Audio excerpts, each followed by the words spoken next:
नमस्कार, India voice देख रहे हैं आप और मैं हूं आपके साथ शिवम दुबे। राजस्थान समाचार में आप सबका स्वागत है। बुलेटिन की शुरुआत करेंगे। मुख्यमंत्री भजनलाल शर्मा जयपुर रेलवे स्टेशन से जयपुर से Jodhpur intercity super fast train द्वारा वो जोधपुर पहुंचे। यात्रा के दौरान भजनलाल शर्मा ने यानी मुख्यमंत्री ने ट्रेन की अलग अलग बोगियों में जाकर यात्रियों से मुलाकात की, उनका हालचाल जाना, उनसे संवाद किया। मुख्यमंत्री को अपने बीच पाकर लोग खुशी से झूमे। बच्चे, युवा और महिलाओं में मुख्यमंत्री के साथ सेल्फी लेने की होड़ नजर आई। इस दौरान उन्होंने बुजुर्ग यात्रियों के बीच जाकर उनसे बातचीत की और उनका आशीर्वाद लिया। बच्चों को दुलारा भी। ट्रेन के विभिन्न स्टेशनों पर ठहराव के दौरान मुख्यमंत्री का स्थानीय लोगों से मुलाकात और फिर उनका भव्य स्वागत भी हुआ। नावा सिटी में राजस्व राज्य मंत्री विजय सिंह के नेतृत्व में मुख्यमंत्री का स्वागत किया गया।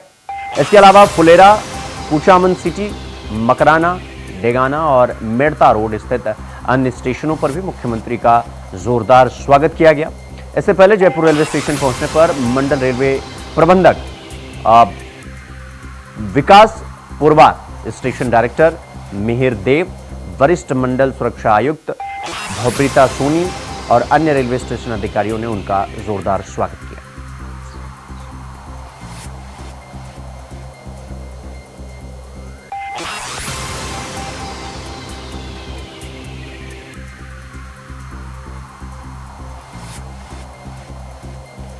तो यात्रा के दौरान विभिन्न स्टेशनों पर मुख्यमंत्री भजनलाल शर्मा का स्वागत हुआ। वो जयपुर से जोधपुर की इंटरसिटी ट्रेन से वो यात्रा कर रहे थे। यात्रा के दौरान मुख्यमंत्री ट्रेन के तमाम बोगियों में जाकर वहां पर आम जनता से मुलाकात की। रुक करेंगे अगली खबर की ओर। मुख्यमंत्री Bhajanlal Sharma S N medical college में पार्टी कार्यकर्ताओं और प्रतिनिधि मंडल के सहयोगियों के साथ प्रधानमंत्री मोदी के मन की बात कार्यक्रम में उन्होंने भाग लिया। सभी लोगों ने प्रधानमंत्री की मन की बात को सुना। कार्यक्रम के बाद जोधपुर की सड़कों की हालत देखकर उन्होंने विशेष पैकेज देने की बात कही। साथ ही मुख्यमंत्री ने कहा कि कांग्रेस सरकार ने कभी भी इस ओर ध्यान नहीं दिया, जबकि पूर्व मुख्यमंत्री अशोक गहलोत इस क्षेत्र से आते हैं।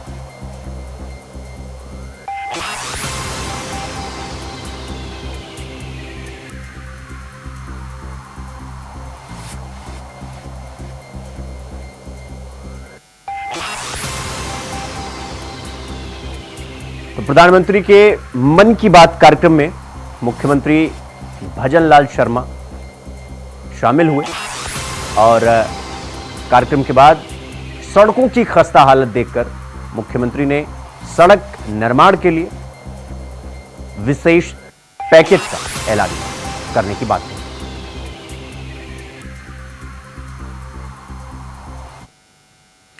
अगली खबर राजस्थान के भीलवाड़ा से है, जहां विश्व हिंदू परिषद के अंतर्राष्ट्रीय अध्यक्ष आलोक कुमार ने बड़ा बयान देते हुए कहा कि अजमेर दुष्कर्म कांड के आरोपी को आजीवन कारावास की सजा कम है। सरकार को चाहिए कि वो इस मामले में अपील करे, मृत्यु दंड की मांग करे।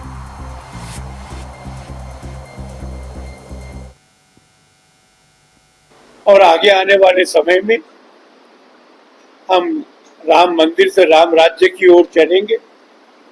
समरसता है, जीवन में सुख है, धर्मानुसार जीवन जीने वाले लोग हैं। हमको आपको सब लोगों को बांग्लादेश में हिंदुओं की परिस्थिति पर चिंता थी। कुछ सालों बाद में फिर से दंगे होते हैं और हिंदू और कम हो जाता है। बांग्लादेश में जो चीफ एडवाइजर है मोहम्मद यूनुस, उन्होंने वहां ढाका के एयरपोर्ट पे उतरने के बाद पहले बयान में कहा, हिंदुओं पर हमले बंद करो, नहीं करोगे तो मैं त्यागपत्र दे दूंगा। वहां की नई कैबिनेट के पहले प्रस्ताव में भी ये बात आई। मुझे लगता है कि बंगाल में हिंदुओं को टारगेट करके किया जा रहा है। आपको वहां के मुख्यमंत्री का वह बयान याद होगा जिस समय हिंदुओं वाला विषय नहीं था। कि अगर वहां से लोग आना चाहेंगे तो हम स्वागत करेंगे। तो वहीं करौली के डांग क्षेत्र से पानी की आवाजाही अधिक होने की वजह से, अधिक पानी आने की वजह से सिंचाई विभाग ने पार्वती बांध के 10 गेट खोल 17,000 क्यूसेक पानी पार्वती नदी में रिलीज किया। जल संसाधन विभाग के एईएन दिनेश परमार ने यह बताया कि करौली के डांग क्षेत्र में हुई बारिश का पानी पार्वती डैम में पहुंच रहा है। पार्वती बांध की भराव क्षमता को 223 मीटर, मौजूदा वक्त में जलस्तर 223.40 मीटर तक पहुंच गया है।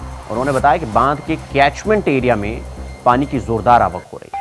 बारिश की वजह से पानी में भारी इजाफा हो रहा है। बांध के 10 गेट 3 फीट खोलकर पानी को डिस्चार्ज किया गया है। साथ में उन्होंने यह भी बताया कि बांध के कैचमेंट एरिया में पानी की जोरदार आवक हो रही है, यानी कि जोरदार पानी वहां से आ रहा है।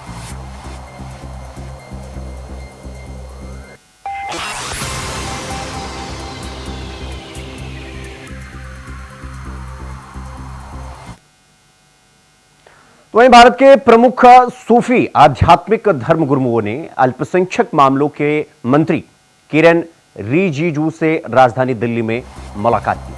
इस मुलाकात के दौरान भारत के प्रमुख दरगाहों को विकसित करने के साथ साथ सूफी कॉरिडोर के प्रोजेक्ट पर भी खुलकर चर्चा।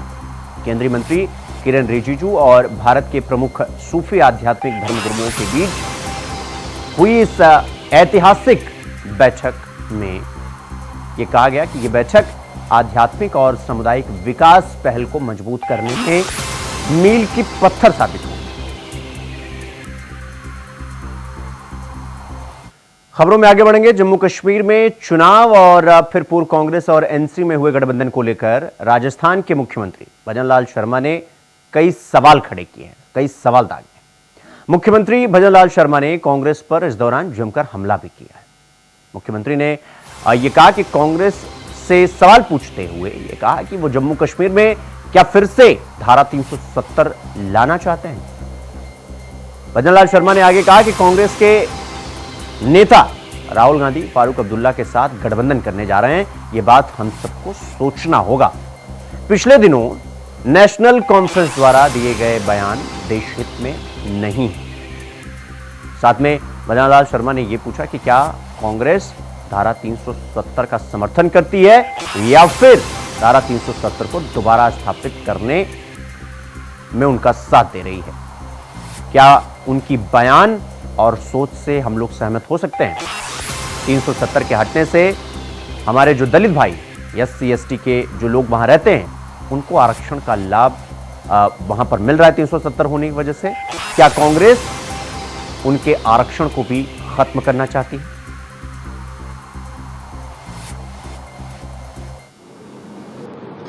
कल आपने देखा था कि कांग्रेस के राहुल गांधी फारूक अब्दुल्ला के साथ गठबंधन करने जा रहे हैं। और ये बात मैंने आपको इसलिए कहा है कि आप सभी को और हर नागरिक को सोचना पड़ेगा। इसको लेकर देश के लोगों के मन में कई तरह के सवाल उत्पन्न हो रहे हैं और वो सवाल इसलिए उत्पन्न हो रहे हैं क्योंकि पिछले दिनों दिए गए नेशनल कॉन्फ्रेंस के नेताओं के बयान देश के हित में नहीं थे। हम कांग्रेस से पूछना चाहते हैं कि कांग्रेस आज उस नेशनल कॉन्फ्रेंस के साथ चुनाव लड़ने जा रही है जिसने कहा कि अगर वो सत्ता में आए तो धारा 370 और 35A को बहाल करेंगे। तो क्या कांग्रेस नेशनल कॉन्फ्रेंस से सीमित है क्या, सहमत है क्या? वो उससे सहमत है क्या नेशनल कॉन्फ्रेंस से? तो खबरों में आगे बढ़ेंगे। अजमेर में शनिवार रात को झमाझम बारिश हुई। आना सागर चौपाटी की सड़कों पर पानी नदी की तरह बह रहा। सिंचाई विभाग के अनुसार रविवार सुबह 8 बजे तक 24 घंटे में लगभग 80 मिलीमीटर बरसात दर्ज की गई। आना सागर का जलस्तर 14 फीट 6 इंच तक पहुंच गया और पानी की निकासी लगातार जारी है। झील 6 इंच ओवरफ्लो चल रहा है। जेएलएन अस्पताल के इमरजेंसी वार्ड में भी पानी भर चुका है। पानी की निकासी की सुचारू व्यवस्था नहीं होने के कारण कई क्षेत्रों में सड़कें तालाब बन चुकी हैं, नदी में तब्दील हो चुकी हैं, लबालब हो गई और घरों में भी अब हालात अब ये हो गए हैं कि पानी, सड़कों का पानी जो कि नदी का रूप धारण कर लिया है, वो अब घरों में भी घुसने लगा है। लोगों को रात में निकलने में इस वक्त बड़ी मुश्किल का सामना करना पड़ रहा है। बरसात के कारण मौसम में ठंडक जरूर आई है, लेकिन सड़कों की स्थिति वो तालाब की तरह हो गई। ये तस्वीरें भी हम आपको दिखा रहे हैं। तो भारी बारिश होने की वजह से सड़कें तालाब में तब्दील हो गई। लोगों के घरों में पानी घुस रहा है और लोगों को घरों से बाहर निकलने में कड़ी मुश्किल, बड़ी कठिनाई उठानी पड़ रही। ये तस्वीरें देखकर आप इस बात का अंदाजा लगा सकते हैं कि बारिश का पानी किस तरह से लोगों के घरों में घुस रहा है।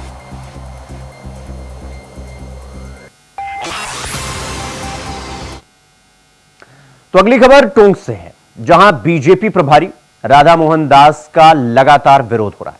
जिला कांग्रेस कमेटी ने बीजेपी प्रभारी का पुतला जलाया और आपको बता दें कि सचिन पायलट पर दिए गए बयान को लेकर कांग्रेस ने विरोध प्रदर्शन किया।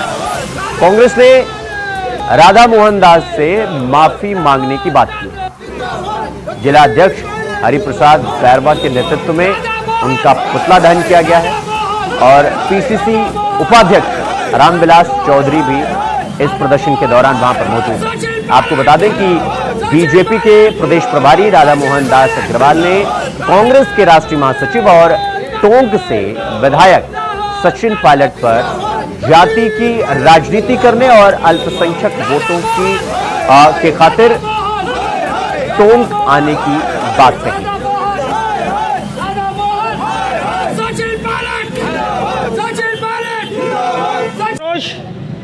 बीजेपी की जो दूषित मानसिकता है, केंद्र से गए राजस्थान तक, और जो प्रदेश प्रभारी राधा मोहन जी यहाँ आए और उन्होंने पायलट साहब भाईचारे की सीख है हमारे पायलट साहब, भाईचारे की सीख है हमारे पायलट साहब और एकता की लीक है हमारे पायलट साहब। ये जानता है पूरा राजस्थान, ये जानता है पूरा भारतवर्ष, प्यार, एकता और विकास के प्रतीक है हमारे पायलट साहब। पायलट साहब के बारे में इतनी ओछी और भोंडी टिप्पणी करना, उसकी हम जिला कांग्रेस कमेटी की ओर से, पूरे जिले की ओर से निंदा करते हैं। और साथ ही पायलट साहब ने यहाँ, पायलट साहब दूसरी बार विधायक है और अब की बार हमारे ब्लॉक अध्यक्ष, हमारे सभी जितने भी अग्रणी संगठन थे, यूथ कांग्रेस, सेवा दल, सभी लोगों ने ये कोशिश की कि पायलट साहब यहाँ से चुनाव लड़े। पायलट साहब में व्यक्तित्व और कर्तृत्व है जो राजस्थान नहीं पूरे देश से किसी कोने से चुनाव लड़के जीत के आ सकते हैं।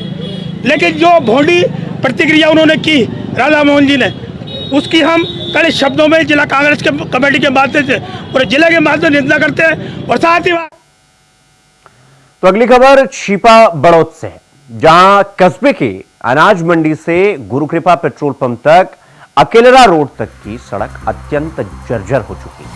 सड़क देखकर आप इस बात का अंदाजा लगाने में पचोपेश में फंस जाएंगे कि गड्ढे में सड़क है या सड़क में गड्ढे। ये तस्वीरें भी हम आपको दिखा रहे हैं। आए दिन इस सड़क पर दुर्घटनाएं होती रहती हैं, जिसको लेकर इंडिया वॉइस ने लंबे समय से इस सड़क को ठीक करवाने को लेकर, इस सड़क की खस्ता हालत को देखते हुए मुहिम चलाई हुई। इसी को देखते हुए शासन प्रशासन हरकत में आया और इकलेरा नाका गल्ला मंडी से पेट्रोल पंप तक सीसी सड़क निर्माण कार्य की प्रशासनिक स्वीकृति यानी कि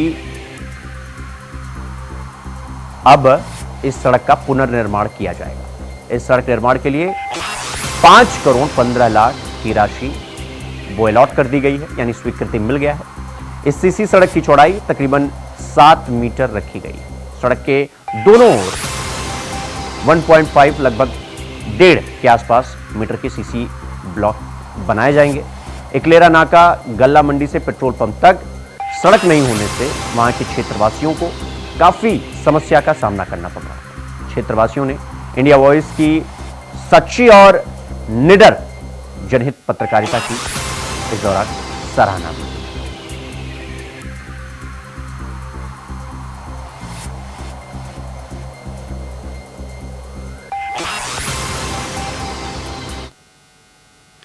तो खबर कोटा से है, जहां खजूरी ओतपुर गांव की नांगला नदी उफान पर है। इस वक्त पुलिया पर 4 फीट पानी होने से गांव का संपर्क कट गया है। कल शाम के बाद से नदी में पानी की आवक जो है, यानी कि लगातार पानी आ रहा है। गांव से मुख्य रोड लगने का कोई दूसरा मार्ग नहीं। ऐसे में ग्रामीणों को भारी परेशानी हो रही है। हालात अब ऐसे हो चुके हैं कि कल शाम के बाद कोई भी व्यक्ति गांव से बाहर नहीं जा सका है। तो आप सोचकर इस बात का अंदाजा लगाइए कि किस तरह से वहां के हालात खस्ता हो चुके हैं। तो पुलिया पर 4 फीट पानी चढ़ाया, जिससे ग्रामीणों को भारी परेशानी हो रही है और पिछले 24 घंटे से कोई भी गांव का ग्रामीण वो यहां से बाहर नहीं निकल सका।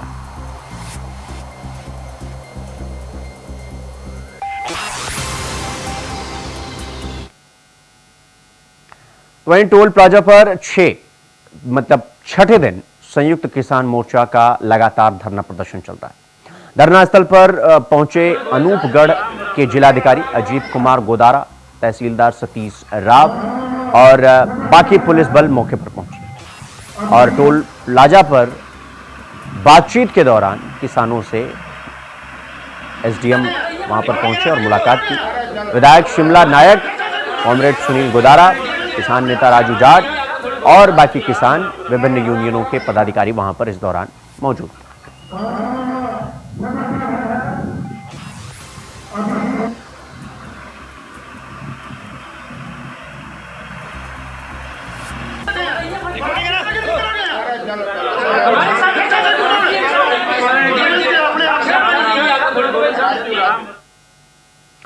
खबरों में आगे बढ़ेंगे। छोटी काशी के नाम से मशहूर जयपुर में जन्माष्टमी के दिन नंद के आनंद भयो जय कन्हैया लाल की यशोदानंद का अभिनंदन इसी जय घोष के साथ हुआ। इस दिन जगतपुरा के श्री कृष्ण बलराम मंदिर में जन्माष्टमी की विशेष तैयारियां की जा रही हैं और मंदिर प्रबंधन के अनुसार इस बार 1.5 लाख श्रद्धालु वहां पर पहुंचेंगे, इस बात की संभावना जताई जा रही है। जन्माष्टमी महोत्सव की शुरुआत सुबह मंगल आरती से होगी, जो रात्रि 12 बजे से कृष्ण जन्म के साथ होने वाली महाआरती के साथ संपन्न होगी। मंदिर के अध्यक्ष अमितासना दास ने जन्माष्टमी की तैयारियों को लेकर यह बताया कि मंदिर में यशोदानंदन के अभिनंदन की तैयारी पिछले 2 महीने से शुरू हो गई है। यह पर्व कृष्ण बलराम मंदिर में मनाया जाने वाला सबसे बड़ा और ऐतिहासिक उत्सव है। जन्माष्टमी महोत्सव पर कृष्ण बलराम रेशमी सुनहरी पोशाक धारण करेंगे। तो 1.5 लाख श्रद्धालुओं के पहुंचने की संभावना जताई जा रही है। बलराम मंदिर में जन्माष्टमी मनाया जाएगा और आप इस बात से अंदाजा लगाइए कि जन्माष्टमी का जो ये त्योहार है, इसकी तैयारी पिछले 2 महीने से लगातार की जा रही है।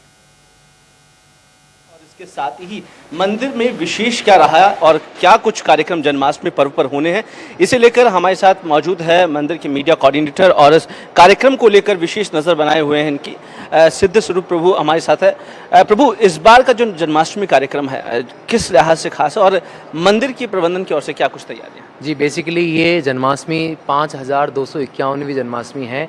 जैसे पहली जन्माष्टमी गोकुल में ब्रज में मनाई है नंद बाबा के घर पे, नंद घर आनंद भयो जय कन्हैया लाल की, उसी तर्ज पे आज पूरा विश्व जन्माष्टमी मना रहा है। और हमारे जो संस्थापक आचार्य हैं इस्कॉन के शीला प्रभुपाद जी, उनकी कृपा, उन्होंने 150 देशों में इस कृष्ण भक्ति का प्रचार किया है। तो आज देश विदेशों में जो है कृष्ण जन्माष्टमी की धूम हो रही है।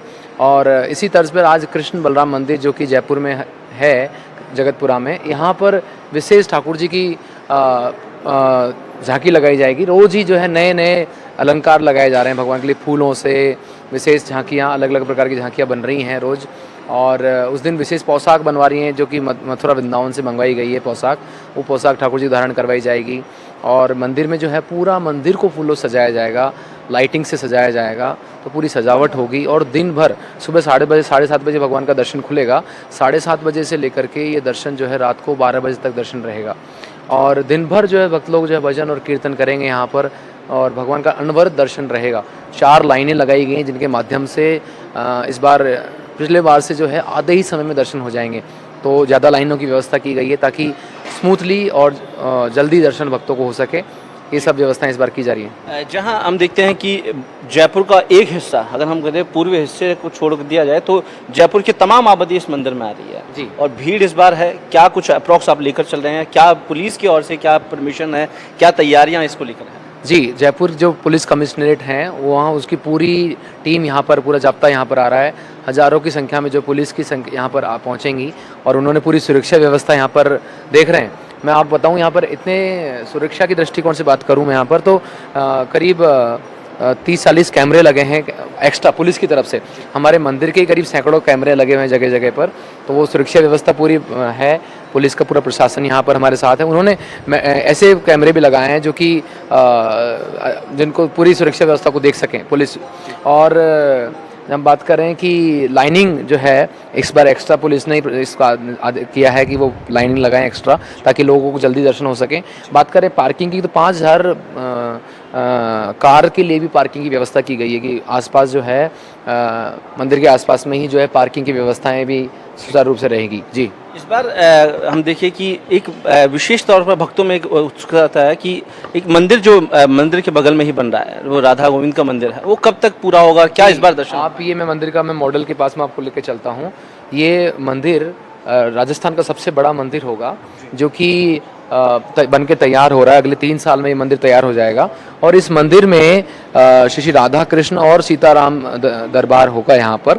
और इसमें राजस्थान का सबसे बड़ा सांस्कृतिक केंद्र ये मंदिर बनने जा रहा है, जहाँ पर लाखों भक्त यहाँ पर आएंगे देश विदेश से, और वो लोग जो हैं इस मंदिर में भगवान का दर्शन करेंगे। ना केवल दर्शन करेंगे बल्कि उनको अनेकों प्रकार की प्रदर्शनियों के माध्यम से हमारी वैदिक कल्चर को जो है वो भारतीय संस्कृति को समझेंगे।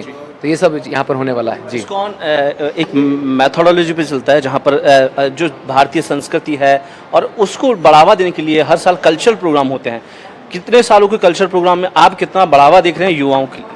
बिल्कुल, कल्चर में हम लोग आज यहाँ पर बहुत सारे युवा आपको हमारे भारतीय परिधान धोती कुर्ते में आपको नज़र आएंगे। हम जो आसपास के जितने भी क्षेत्र के जितने भी स्कूल्स कॉलेजेस हैं उन सब में हम लोग कार्यक्रम करते हैं ताकि वो लोग जो हैं यहाँ पर अपनी संस्कृति जुड़ें। तो बहुत सारे युवा जो हैं हमारे साथ जुड़ेंगे इस कार्यक्रम में। इस बार क्योंकि जन्माष्टमी पर्व सिर्फ भगवान कृष्ण के जन्मोत्सव से जुड़ा हुआ नहीं है, ये पर्व वो है जहाँ पर भगवान के तमाम जो उन्होंने काम किए हैं उनको याद करने का है। तो क्या सिर्फ ये माना जाए कि बस भगवान जन्म हुए उनका उत्सव मनाया जाए, या उनसे कुछ सीखने की भी प्रेरणा लेनी चाहिए? बिल्कुल, भगवान श्री कृष्ण की जो भगवत गीता आज दुनिया की सबसे ज़्यादा पढ़ी जाने वाली पुस्तक के रूप में जानी जाती है, और इस्कॉन हरे कृष्णा मूवमेंट के माध्यम से दुनिया की 87 भाषाओं में 150 देशों में प्रचारित की जाती है। तो लोग उस भगवगीता को पढ़ करके अपने जीवन का शिक्षाएं ग्रहण कर रहे हैं कि जीवन में डिप्रेशन, एंग्जाइटी, फ्रस्ट्रेशन जो आ रहा है, लोगों में जो एंगर है कि वो लोगों को जो दुष्प्रवृत्तियां हैं, काम है, क्रोध है, इनसे लोगों में समाज में बहुत सारी घातक परिणाम आ रहे हैं। आप देखते हैं कलकत्ता में जो केस हुआ है हाल ही में, तो इन सब से बचने की जो प्रक्रिया है भगवान स्वयं बता रहे हैं कैसे हमारे जीवन में हम लोग शांति और समृद्धि और स्वच्छता और शुद्धि को प्राप्त कर सकते हैं, ताकि जीवन में हम लोग खुशहाल हों और दूसरों को भी सुख शांति प्रदान करने में सहायता करें, पूरा समाज जो है शांति की राह पर चले। नंदोत्सव या फिर उसके मंदिर के जन्माष्टमी के अगले दिन क्या कुछ कार्यक्रम? बिल्कुल, दूसरे दिन भी जो है भगवान के जन्मोत्सव की खुशी मनाई जाएगी नंदोत्सव के रूप में। और हमारे यहाँ तो खुशियाँ दुगनी हो चुकी है, क्योंकि कृष्ण के जन्म के साथ ही हमारे मंदिर के जो संस्थापक आचार्य हैं प्रभुपाद जी, उनका 128वां जन्मोत्सव दूसरे दिन ही है और उसको व्यास पूजा के रूप में मनाया जाता है। तो उस दिन विशेष झांकी सजाई जाएंगी, अभिषेक होगा एक बार फिर, और प्रसादी वितरण होगी, बधाइयाँ बटेंगी, ये सब कार्यक्रम होंगे। तो ये थे मंदिर के मीडिया कोऑर्डिनेटर और जो कार्यक्रम को देख रहे हैं सिद्धेश्वर प्रभु, और जहां हम कह रहे हैं कि 26 तारीख को भगवान योगेश्वर का जन्म होगा और इसी के साथ जयपुर नहीं पूरा विश्व इस उत्सव को मनाने के लिए लालायित है और जयपुर के तमाम मंदिरों को हम आप तक पहुंचाने का काम करेंगे। और इसके साथ ही जयपुर के हरे कृष्ण बलराम मंदिर के अंदर जो कुछ आयोजन होने वाले हैं 26 और 27 तारीख को, ये पूरे कार्यक्रम आप हमारे चैनल के माध्यम से देख सकेंगे। इसके साथ ही जो तमाम इस बार के आयोजन है उस पर पुख्ता व्यवस्थाएं मंदिर प्रशासन की ओर से की गई है। कैमरा पर्सन अभिजीत के साथ मैं कुलदीप, इंडिया वॉइस, जयपुर। तो राजस्थान समाचार में फिलहाल अभी के लिए बस इतना ही। देश और दुनिया की तमाम खबरों को देखने के लिए देखते रहिए वॉइस। नमस्कार।